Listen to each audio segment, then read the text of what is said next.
All right, so we are at Bushmaster Firearms, which we all already know and love. And I'm just pumped here to see what you guys have new that's come out. Cool. And what you got going on. Now, we got some new stuff. Let's start with the BA50. Bushmaster had the BA50 a while back, and we decided to bring it back into production. Made some improvements to the gun, and we're pretty happy with the way it performs. We've got 29-inch barrel, 3-port brake. It's a 10-round magazine, and it uses the old magazines that Bushmaster, the BA50 had from before. Yeah. But the bolt action on this one, you guys will see, is on the left-hand side.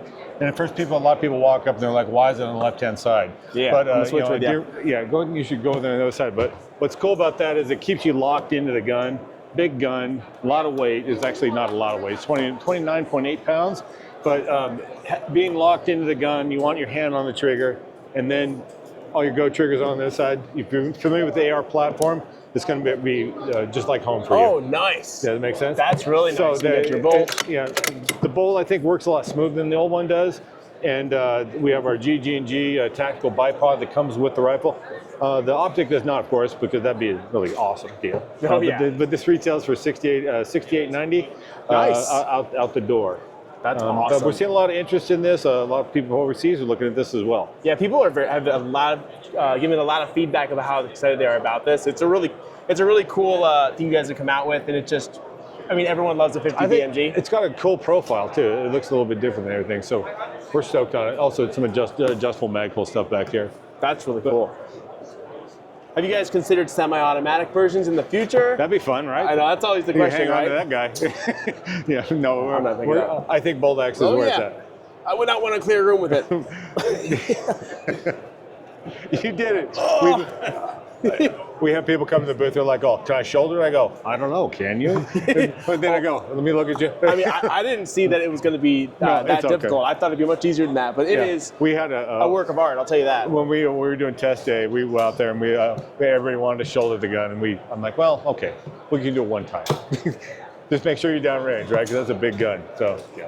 Well, the funny thing is, it's almost like you're a toddler grabbing your dad's gun. It's like your arm can't even reach. You can't even reach all the way forward. I think that's what surprises people too when they try to shoulder again. They didn't realize I can't reach. It's a very, very large gun. I end up grabbing and then I don't want them dropping it.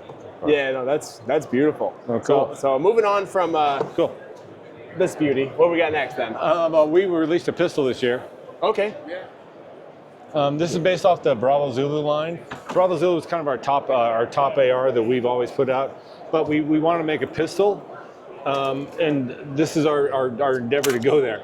We released this in 5.56 and in 300 blackout, and it's got all the furniture that we have for the Bravo Zulu, which is all magpul based, but with a pistol brace and the.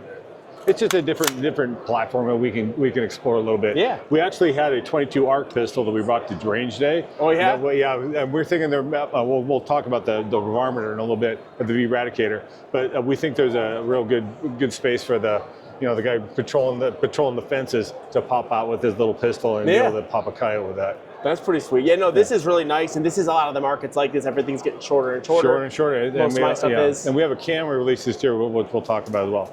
That's nice. So that's pretty cool. I always love the shorter configurations of the full size. Yeah. And then, what was the last thing you said we were going to look at? I forget. Well, we're going to go over to Eradicator, but again, okay, it's about portability. It's about getting on target quickly. Yeah. So it's a nice thing. So come over here. Moving on.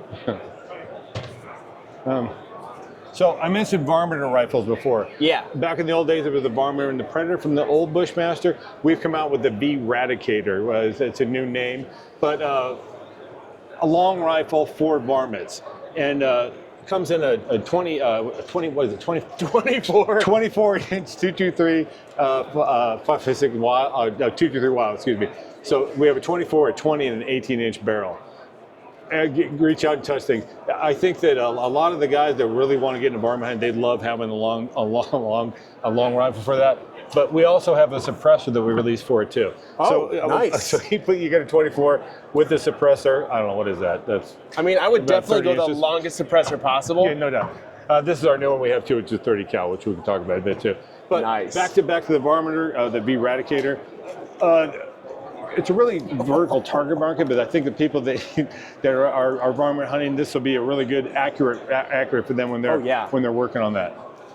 That is nice. I actually like your barrel profile too with these the fluting and stuff. Fluted barrel for it. It looks really nice, and I do love the length of it. I'd like to get like the longest suppressor I can find in existence. And when you see reach out and touch something, I mean with the muzzle. Yeah, you get a Gordy on the end of that, and you'll be all ready to roll.